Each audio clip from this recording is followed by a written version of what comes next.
I'm Mindy Peterson, and this is Enhance Life with Music, where we explore the ways music makes our lives better and spotlight the resources you can use to enhance your life with music. Out of well over 170 episodes, there have been just a handful of repeat guests on this show. And today's guest is now one of them. Dr. Tasha Golden was on the show recently to discuss the arts on prescription model that she is at the forefront of here in the US.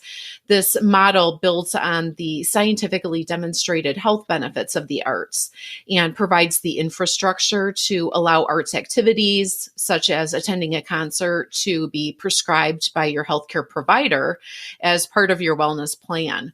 If you haven't yet listened to this episode, I highly recommend it. I'll link to it in the show notes. In the process of preparing for that conversation with Dr. Golden, I discovered another significant area of her work and expertise that really caught my attention.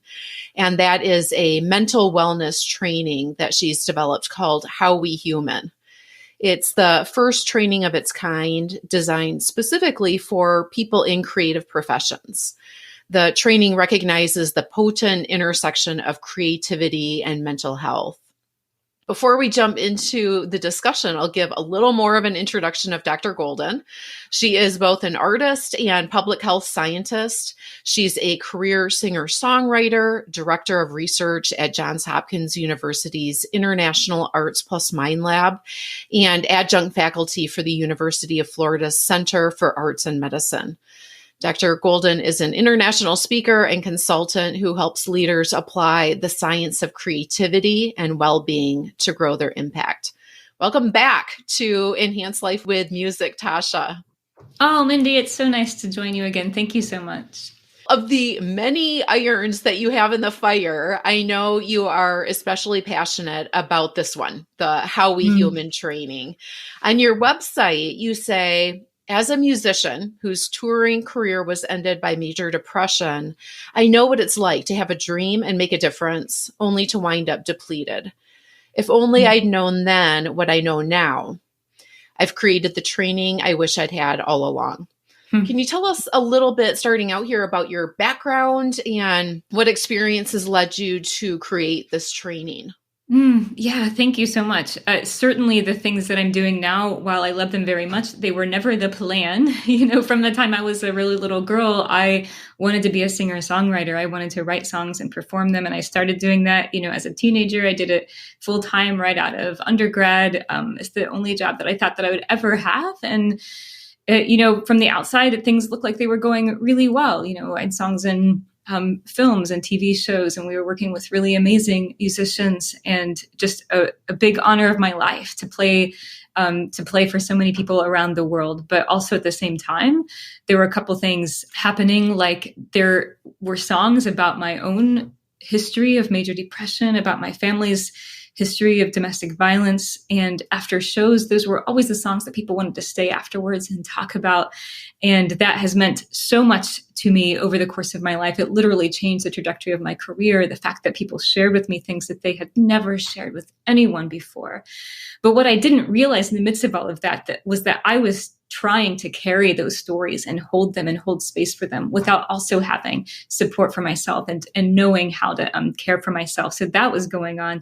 And then meanwhile, just the grind of the music industry, which we've, come to find out is really common. But at the time I thought maybe I just wasn't strong enough, or I wasn't doing it right or something, but it was really grinding me down. And I wound up in pretty catastrophic burnout and major depression, couldn't get out of bed for weeks, let alone play concerts, and had to reimagine who I was and what I was going to do with my life. I think probably the most devastating time of my life, because I was not only in depression, but I felt like I was watching my dream crumble right in front of me. Right.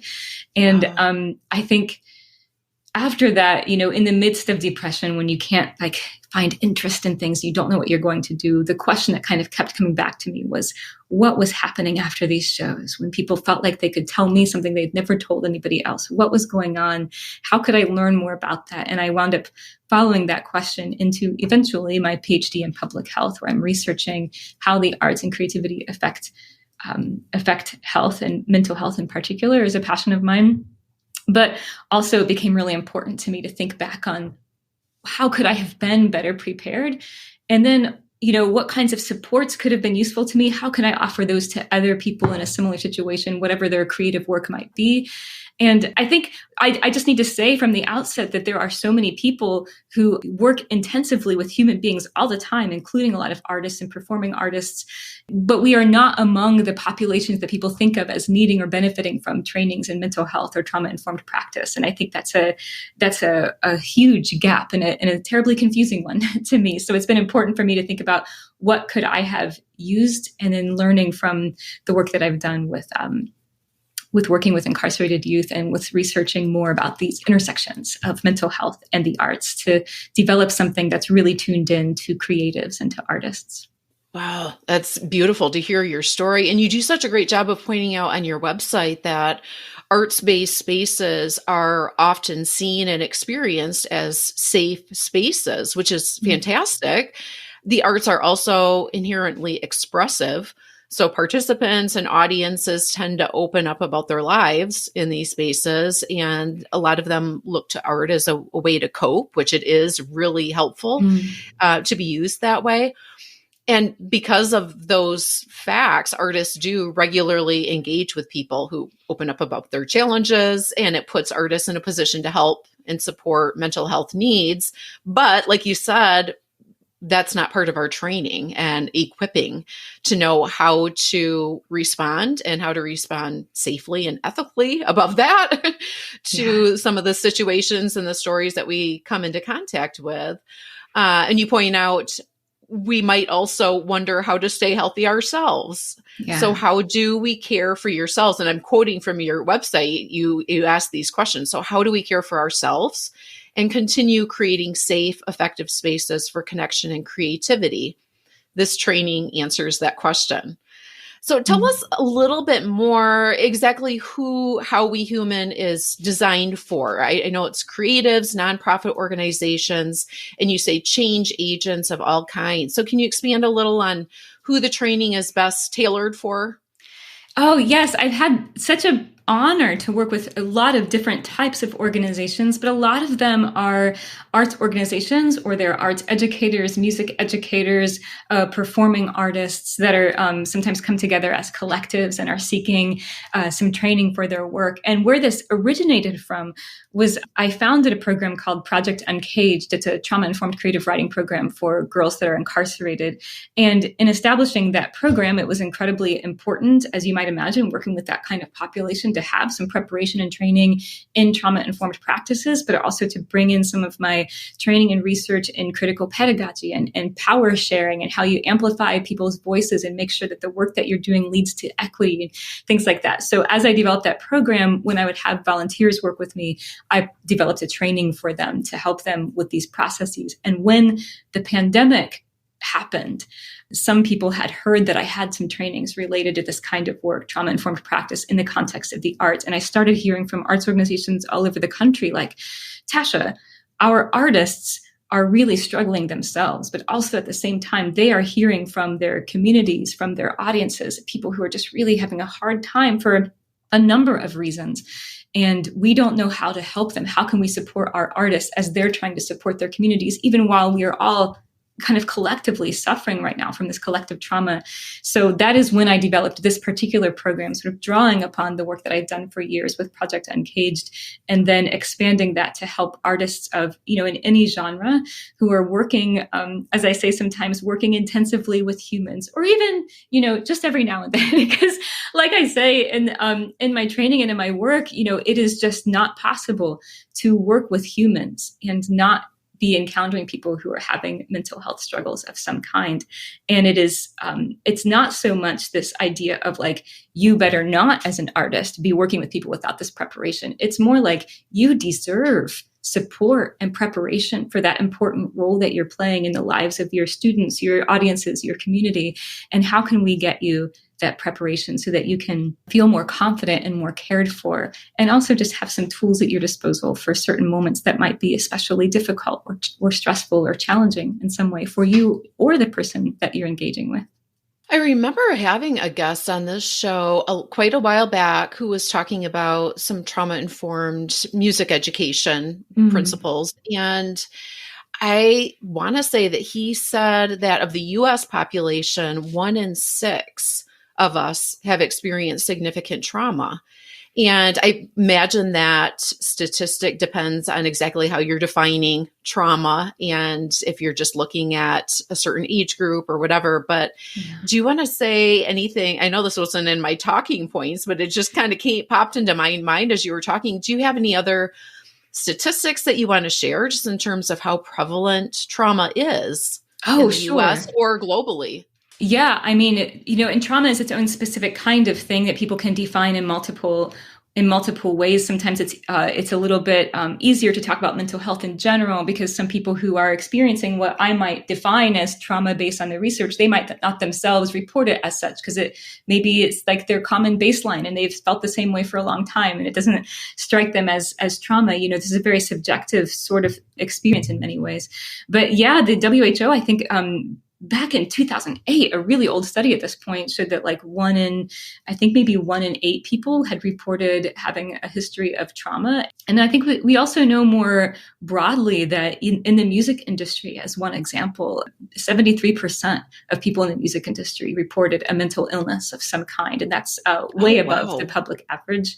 We know from music majors that around the same percentage reported having depression. We know that the anxiety rates for music majors in particular, and I have to go back and look for like arts majors more generally, but for music majors, we're seeing like anxiety at rates 20% higher than the average college student rates of anxiety. Wow. So it's kind of like if you're in this world, working with human beings in general, you're for sure going to be encountering people who have high stress, who have risk of burnout, who have anxiety and depression. You're also incredibly likely to be encountering people who have complex PTSD or PTSD of some kind of trauma history. And for us, for all of us ourselves, we probably ourselves have some kind of personal experience with that, either in our own lives or the lives of a loved one. And we know how that can affect us, how that can impede our ability to thrive. And some of us have some, positive examples of what has helped us. And many of us have examples of things that have really burdened us. And if we can be a little bit more aware, not only the compassion that comes from being aware that a lot of people around us are struggling, but also the self-compassion that comes from understanding that our own suffering is a part of this unfortunately rather common experience, and that collectively we can do a lot of work to help one another have a greater potential to be able to flourish. There actually is a lot that we can do together and learning from each other and learning from the research and just from the history of human beings addressing their suffering. Sure.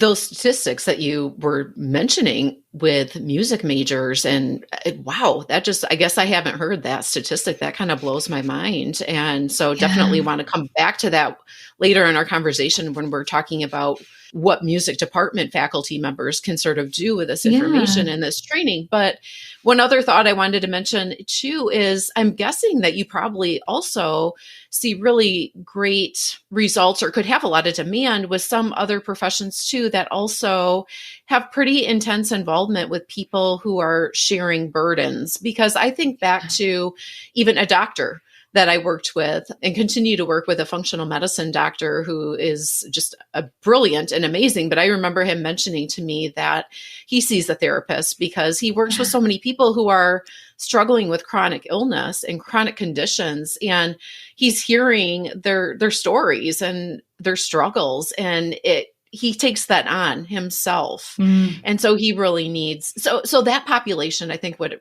really also benefit from this training. Oh, absolutely. And what's so fascinating to me is that I began developing this training for specifically like arts organizations and creatives that were reaching out to me. But since then have been able to offer it for lots of different kinds of organizations or workplaces. And what's so fascinating to me is that, I have a performance history. I want the things that I do to be interesting and compelling and hold people's interest. I have had to attend trainings in mental health and trauma-informed practice that I just thought this is such crucial information. And I feel like I'm about to fall asleep. Like, this doesn't have to be boring, number one. There's got to be a better way to present this There's information. There's gotta be. Yes. And then also, I think that people really deserve and want some hope in the process. I think that a lot of people, when you might bring up the issue of like mental health and trauma, it is a difficult issue. It is really heavy. And then at the same time, from my perspective, what I know is that the absence of that information is what caused the greatest difficulty for me. The fact that I didn't know what secondary trauma was, for example, to know that I was experiencing it, having heard all of these really, incredibly difficult stories sometimes. The fact that I didn't know that there were resources for people like me, or that there were names for things that I was experiencing that I could have latched onto, even as somebody who is a writer and a wordsmith. Having a name for something can give you so much capacity to narrate it differently to yourself.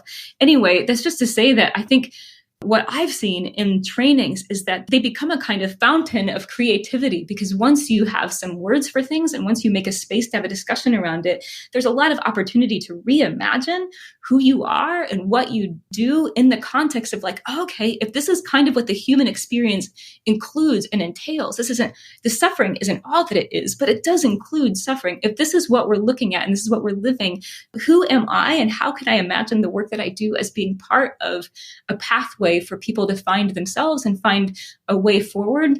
So my favorite thing about talking about mental health or offering trainings is, especially among people who are creative, whether they're in a creative industry or not, but people who want to drive change, who want to, work with people and create something that's doing good in the world.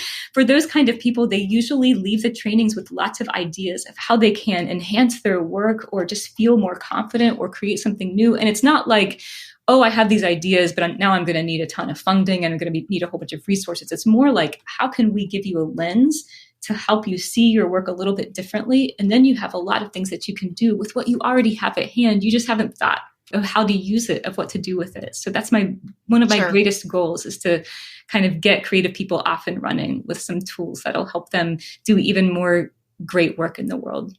Love that. Well, and what you're saying about having terms, having names, having words for things, I think is very connecting, because when you realize, oh, there's a term for this, there's a description, there's a word for this, you realize that means I'm not the only one who experiences this. Like, this is common. This happens with a lot of people. I'm not alone in this. And also, I loved what you were saying about suffering is part of the human experience. And when you recognize that and find ways to describe it and articulate it and cope with it and manage it, it's kind of like learning to ride the whitewater rapids. It's kind of cliche, but it's kind of like you need the rain to have the rainbow. And if you can learn to work with that suffering, and just helps give you a different perspective, and one that really fosters resilience and connectivity with other people, I think. Yeah, I'm often saying that, we can't heal what we can't talk about. And that was what was so interesting to me about people sharing things with me as a musician after shows, because it was like something just happened here, where something in your life that wasn't talk aboutable 5 minutes ago is suddenly speakable to another human being. And we can't heal the things that we can't talk about, but this just became talk aboutable. And what does that mean? How can we dive into that? How can we use that to make your life even better, which, drove so much of my research that I do now, even with like arts on prescription or these other things. But, and James Baldwin said, nothing can be changed until it is faced. So how do we make space for recognizing here is what is? We don't like it. We don't like that the world is the way that it is, but we can't actually change it unless we accept that this is what it is right now. And then how can we have some honest conversations around what we can do with that, especially as creatives who are maybe better than other people at imagining how the world could or should be. Sometimes that makes it even harder for us to, accept the world as it is right now. So how can we make room for one another to have that difficult experience, and then to have the imaginations that we have, and know that we can do something about that? There are some steps that we can take. In addition to music, I am passionate about health and well-being. For me, a healthy lifestyle includes eating a diet that is mostly whole, unprocessed foods. This is pretty easy when I'm close to home, but living a full life often takes us away from a convenient refrigerator and a predictable schedule. Enter my favorite whole food energy bar.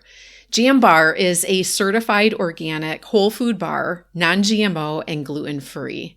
Created by a food science and nutrition expert, athlete, and musician, Jam Bar is packed with protein and fiber and minimally sweetened with only all-natural sweeteners. It doesn't need to be refrigerated and has a 1-year shelf life.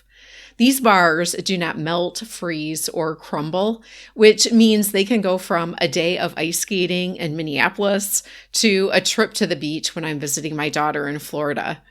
The only problem with those beach trips is keeping my kids from eating all my bars because they love them too. Fuel your full life and healthy lifestyle with Jam Bars. Available at Amazon, select retailers, and jambar.com. For more info, you can also visit episode 160. Links are in the show notes. This is a quick break to tell you about Sonics, the service that I use to transcribe these episodes. Sonics is an artificial intelligence transcription service that automatically converts audio and video files to text, and it can translate to over 40 languages. I transcribe these episodes to make them more accessible. I tried multiple services and chose to stick with Sonics because of their accuracy, affordability, and because their site is just so easy to use. That's a big plus for me to not need to spend a bunch of time figuring out one more platform. While I love podcasts, I do tend to be a very visual learner. I figure other people probably are too, and having that written form of your work just makes it more versatile.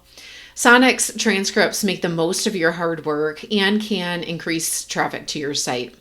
Sonics is spelled Sonix. You can check them out with a free trial plus an extra 100 minutes of free transcription by using the link sonix.ai/invite/enhanced-life100. There's a link in the show notes.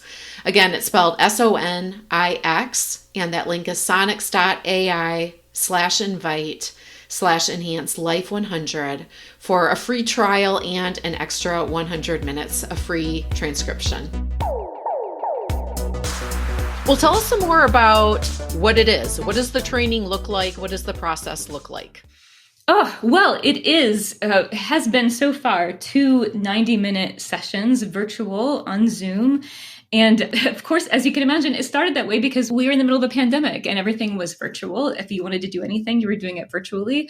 But what I found, especially compared to other kinds of trainings and teachings that I've done in person, is that this is actually really perfect for this topic because it can be a kind of intense topic. And even when you have a group of people who know each other, the fact that you can go off camera and go on mute, you can pet your animal, you can pace, you can fidget like I'm doing right now.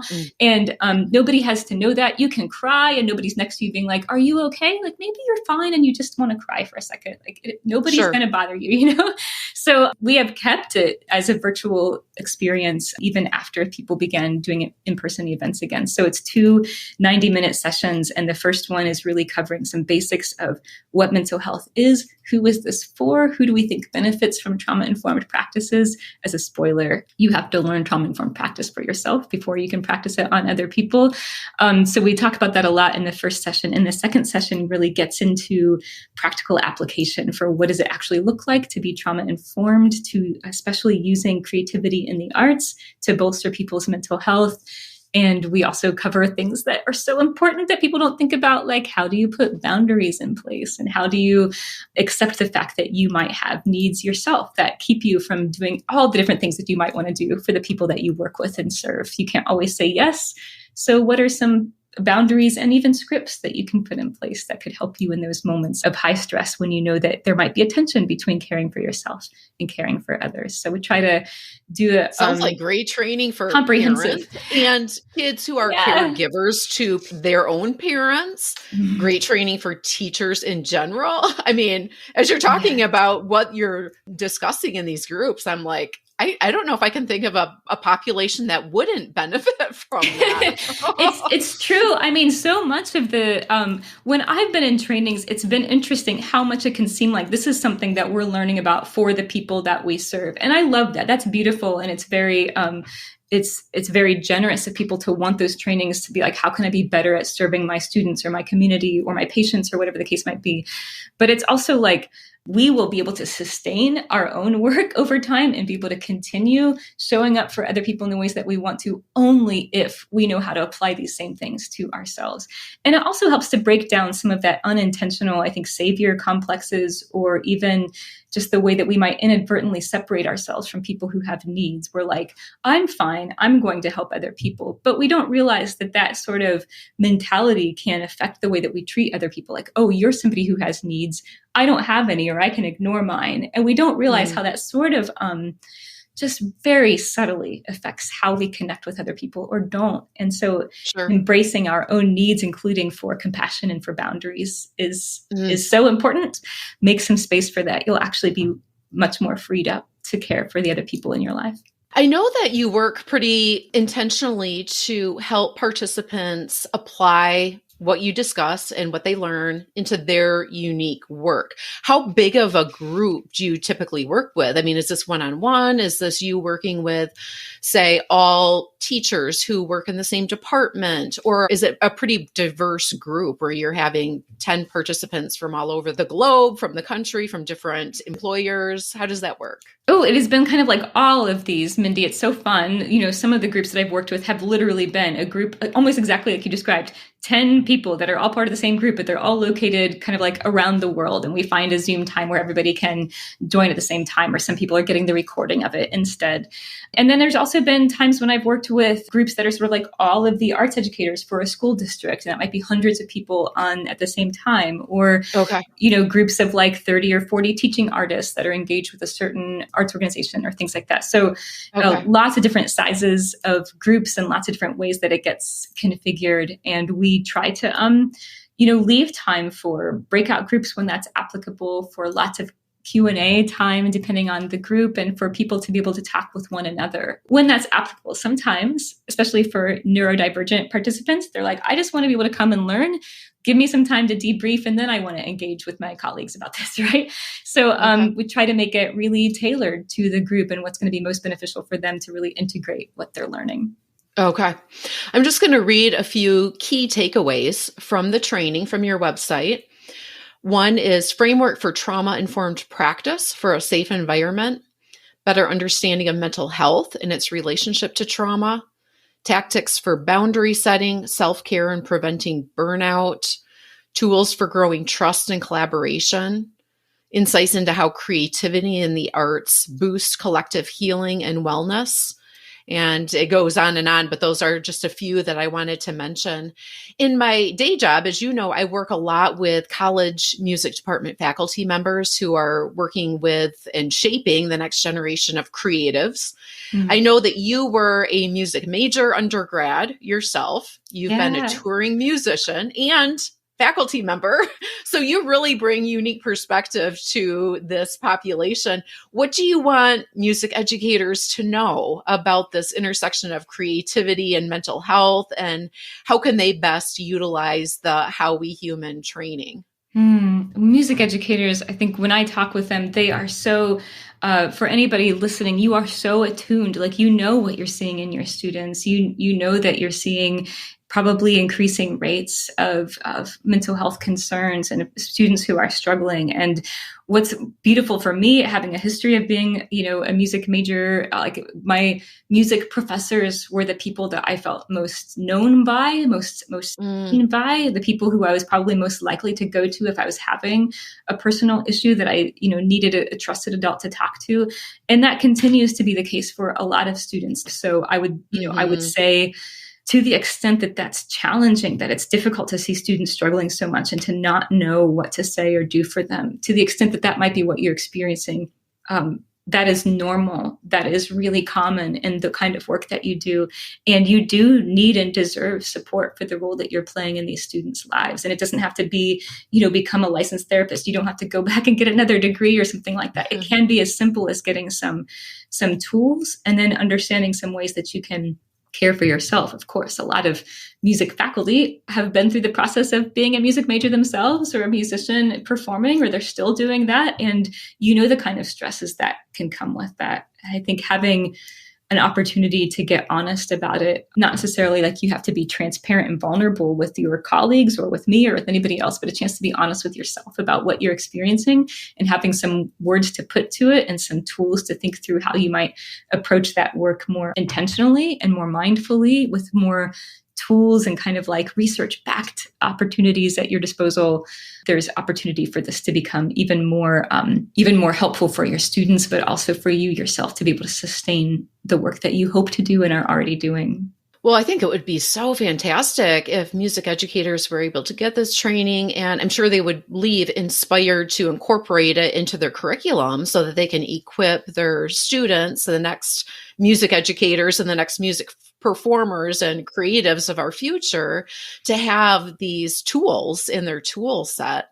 And then, like you said, it also gives today's music educators sort of that oxygen mask to put on themselves so that they can then help others put that oxygen mask on, to use that metaphor from the airplanes. Yeah. Do you have many like say college students in creative fields or others, but do you have many college students taking this training, or is it more geared toward their educators? Do you have administrators who take the training? Definitely administrators, educators, K-12 and higher education, faculty, things like that. I think I would love to see this kind of training more available for students themselves. I think unless they're part of an organization that has booked the training, there's not necessarily a lot of ways for them to get involved. But I also love the idea of more universities or more places providing the training, together. There are things that if faculty is taking the training just by themselves, there's conversations they can have that could be fruitful. And certainly students, if they're taking it by themselves, there's conversations that might not emerge if they were with faculty. But also when you combine them,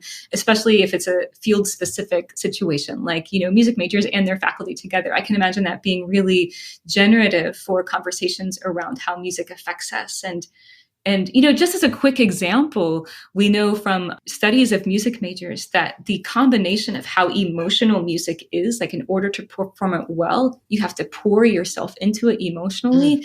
That is really exhausting. And in some cases, for some people that I work with, I would say contraindicated to ask somebody to be incredibly emotional because they might be calling up something that could be ruminative for them or difficult for them, right? But regardless, if you're trained to be a performer, you kind of know going into it, or somebody should give you this heads up that this is really difficult and exhausting and can be very depleting to pour yourself into your music, for example, or into your art of any kind. And to the extent that faculty can be just a little bit more aware of that when I ask my student to pour themselves into this in order to get a better performance, I am asking them to call upon their sort of like very human, emotional, like sort of soul self. And that is not unrelated to the rest of their lives. Like digging into that is something that can positively, but also negatively affect those depths of us that we're calling up in order to perform well. And so when we have some awareness around that, when we can know like, okay, I'm going to choose to do this because I want to be a better performer. So I'm going to choose to sort of kind of, you can use the word like drudge this up or, pull this out of myself. I'm going to choose to do that knowing that it can have effects on me mentally and emotionally. That's different than somebody just asking you and asking you and asking you to do that over and over again without necessarily a respect or a mindfulness of how that might affect you. And I think faculty being aware of that so that they can help their students understand that, but also faculty being aware of that for themselves, that you too, when you're sort of like, in the middle of a lesson with somebody or in the middle of work, like for yourself, calling all of that up out of you and you say like, oh, that's what you have to do to be a great performer. Yes, it is. And that does have effects on your life and on your psyche and on your emotions. And that's not bad news or anything, but we have to look at it in order to be able to take care of it, right? We have to know that it's there so that we can be prepared to do our best with it and be able to sustain our health over the long term. Where's the best place for listeners to go to learn more about the How We Human training? Oh, thank you. I have created a custom site for listeners of this show. It's tashagolden.com/enhancelife. And if you go there, you can definitely get information about the training, click on that, learn all about it, send me a message if you have any questions. And then there's also, just as an addition, a free resource there that I created for creatives and artists about depletion and some ways that you can take care of yourself, a little workbook that you can get for free. So go ahead and snag that if you would like it. Oh, fabulous. Thank you so much. Well, before I have you close things out with a coda, is there anything else you want to just quick squeeze in that we didn't already get to that you just want to make sure that listeners are aware of? I think I would just say that there is so much hope and opportunity when we can collectively talk about the things that make life difficult. And if we can say, like, this is going on. You know, in my work with arts on prescription, a lot of times the conversation can get so heavy into the health benefits of the arts that it can start to sound like, oh, the people who make art the most are going to be the healthiest among us. And for me, as a career artist who, you know, my career was destroyed by a lack of healthiness, right? Sometimes I can feel a little bit excluded by those conversations. I'm like, hey, hold on a second. There are people who are creating the art that is benefiting the health of so many people. And what are we doing for them? How are we caring for them? So I have no illusions that simply making art or being exposed to art is going to be some kind of panacea that, you know, protects us from everything. What I want to see is just a really honest conversation around, like, can the arts, can creativity benefit our health and well-being? Absolutely. And also, do we need to be mindful and honest and just open with each other, willing to create spaces for conversations around our well-being and how we care for the creatives that are caring for so many of us? That's also so essential, and it's possible. And there's so much hope and creativity that occurs when we open up that space and meet each other where we actually are, which is often, you know, trying to navigate a complex human experience. That's where creativity really shines, but we have to make the space for it. Great points. Well, thank you so much for telling us about this training. It sounds absolutely fantastic. And I love the title, How We Human. Thank you. Just, yes. Yes. As you know, Tasha, I ask all my guests to close out our conversation with a musical ending, a coda, by sharing a song or story about a moment that music enhanced your life. Is there a song or story that you can share with us today in closing? Yeah, there's a song called Lay Your Head Down that I wrote many years ago as a kind of lullaby for myself and for people that I loved who were going through a hard time. You know, we think about lullabies as something for children. And as somebody who has dealt with depression for much of my life, who has been surrounded by other people who were going through hard times, you know, I really felt like sometimes we need a moment for ourselves where we can lean into a little bit of compassion and recognize our own need for rest. So I wrote this song called Lay Your Head Down that came out several years ago, and would love to leave you all with that. Lay your head down, dear. There's no sorrow here. Only time for letting go, room for landing, light as snow, gentle daylight fighting slow, my murmur soft and whisper low. So lay your head down. So lay your head down. Lay your head down, dear. There's no. And that is a little bit of Tasha's song, Lay Your Head Down. There is a link in the show notes to this song on Bandcamp. Thank you so much to Tasha for joining us again today and for redeeming her own struggles by learning from them and translating that knowledge into the How We Human training. There are links in the show notes to all the resources we discussed, as well as a transcript of this episode and links to previous episodes we referenced, including my previous conversation with Tasha on the Arts on Prescription model, my interview with the founding drummer of Maroon 5, whose journey, like Tasha's, included burnout and depression, and the early episode I referenced where the guest explains that 1 in 6 of us have experienced childhood trauma.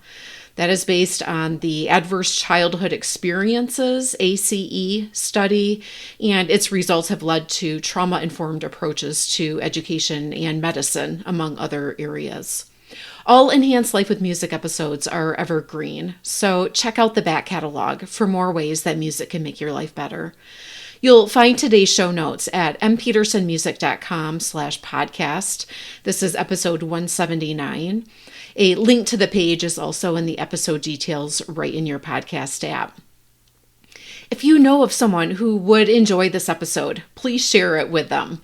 It's easy to do right in your podcast listening app. Just look for your app's share function to share by text, email, or social media. And of course, you can always share the show notes webpage as well. And if you'd like to stay in tune with the many ways music can make your life better, be sure to hit the follower plus button in whatever podcast app you use to listen. This is free and conveniently delivers each new episode to your device when it releases, so you don't have to search for it. Following the show also gives you access to the latest addition to the podcast, mini microhance episodes that are about 5 minutes each. These bite-sized episodes are like quick musical snacks, offering tips, hacks, resources, and personal anecdotes to inspire you to enhance your life with music.